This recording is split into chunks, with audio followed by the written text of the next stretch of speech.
Hello friends, welcome to மக்கள் சேவை சால். இன்றைக்கி நம்ம ஒரு முக்கியமான இன்ஃபர்மேஷன் பற்றி தான் பார்க்க போகிறோம்.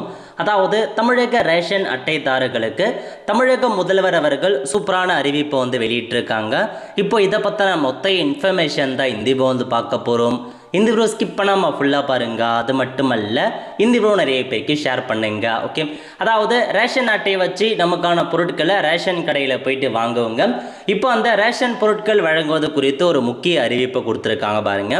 தமிழ்நாட்டின் பொது விநியோக திட்டத்தில் நீண்ட காலமாக நிலவி வரும் எடை குறைவு, கலப்படம் மற்றும் கடத்தல் போன்ற முறைகேடுகளுக்கு நிரந்தர தீர்வுக்கான முதலமைச்சர் விஜய் தலைமையிலான அரசு ஒரு புரட்சிகரமான திட்டத்தை கொண்டு வர உள்ளது அப்படின்ற மாதிரி சொல்லியிருக்காங்க. அதாவது ரேஷனுக்கான பொருட்கள்லாம் கொடுப்பாங்க கடைகளில். அதில் பார்த்தா எடை குறைவாக இருக்கும், கலப்படம் பண்ணியிருக்கும், ஸோ கடத்தல் போன்ற நிறையா முறைகேடுகள் நடந்து வருது. அதெல்லாமே பார்த்தா தடுப்பதற்காக இப்போ ஒரு புதிய அப்டேட்டை கொண்டு வராங்க. அதாவது ரேஷன் கடைகளில் அரிசி, சர்க்கரை, பருப்பு, கோதுமை போன்ற அத்தியாவசிய பொருட்களை திறந்த மூட்டைகளாக விநியோகிக்கப்பட மாட்டாது. இப்போ வரைக்கும் நம்ம ரேஷன் கடைக்கு போனோம் அப்படின்னா மூட்டையில் வச்சுருப்பாங்க. அதை அப்படியே எடை போட்டு நமக்கு நம்ம கொண்டு போகிற பைகளில் உங்களுக்கு ப்ரொவைட் பண்ணுவாங்க. இனி அப்படி இருக்காது அப்படின்ற மாரி சொல்லியிருக்காங்க. அதற்கு பதிலாக நுகர்வோருக்கு பொருட்கள் அனைத்தும் பாதுகாப்பாக சீல் வைக்கப்பட்ட பாக்கெட்டுகளாக வழங்கப்பட உள்ளன.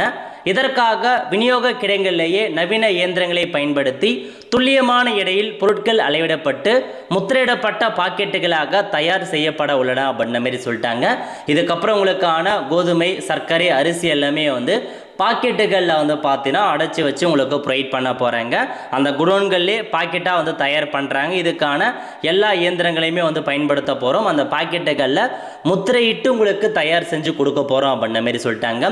இந்த புதிய நடைமுறையின் மூலம் ரேஷன் கடைகளில் பொருட்கள் விநியோகிக்கும் போது ஏற்படும் எடை குறைவு மற்றும் முறைகேடுகள் முற்றிலும் தடுக்கப்படும்.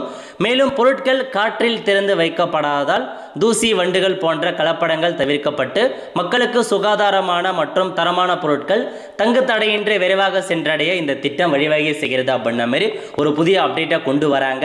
ஸோ வெயிட் பண்ணி பார்க்கலாம்.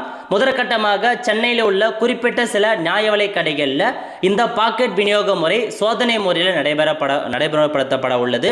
அங்கு கிடைக்கும் வரவேற்பை தொடர்ந்து தமிழகம் முழுவதும் உள்ள எல்லா ரேஷன் கடைகளுக்குமே இந்த திட்டம் விரிவுபடுத்தப்படும் அப்படின்ற மாதிரி கூட்டுறவுத்துறை அதிகாரிகள் தெரிவிச்சிருக்காங்க. ஸோ இந்த புதிய முயற்சியானது ரேஷன் பொருட்களின் தரத்தை உயர்த்துவதுடன் நுகர்வோர் மத்தியில் பெரும் வரவேற்பு இருக்கும் அப்படின்ற மாதிரி சொல்கிறாங்க. அதாவது எல்லா பொருட்களையுமே குடோன்லேயே பேக்கெட் மூலமாகவே பேக் பண்ணுறாங்க. 500 கிராம், 1 கிலோ அந்த மாதிரி பேக்கெட் பண்ணி உங்களுக்கு கொடுக்கப்படும் அப்படின்ற மாதிரி சொல்லியிருக்காங்க. இதுதாங்க இன்ஃபர்மேஷன். ஸோ இனி பாக்கெட்களில் சீல் வைத்து வழங்கப்படும். எடை குறைவு, கலப்படம், கடத்தல் முழுமையாக தடுக்கப்படும். ஏழை எளிய மக்களின் உணவு பாதுகாப்பை முன்னுரிமை அப்படின்ற மாதிரி ஸோ இதில் சொல்லியிருக்காங்க. இது யார் அப்டேட் பண்ணியிருக்காங்க அப்படின்னா உணவு மற்றும் நுகர்வோர் பாதுகாப்புத்துறை அமைச்சர் வெங்கட்ராமன் அவர்கள் உறுதி பண்ணியிருக்காருங்க. இந்த மாதிரி எல்லாமே பாக்கெட்டுகள் மூலமாக தான் உங்களுக்கு வழங்க போகிறாங்க. இதுதான் ஒரு அப்டேட். ஸோ இந்த திட்டம் குறித்து உங்களுடைய கருத்துக்களை மறக்காமல் கமெண்ட் பாக்ஸில் தெரிவிங்க. அடுத்த ஒரு நிலையோடு சந்திப்போம். நன்றி, வணக்கம்.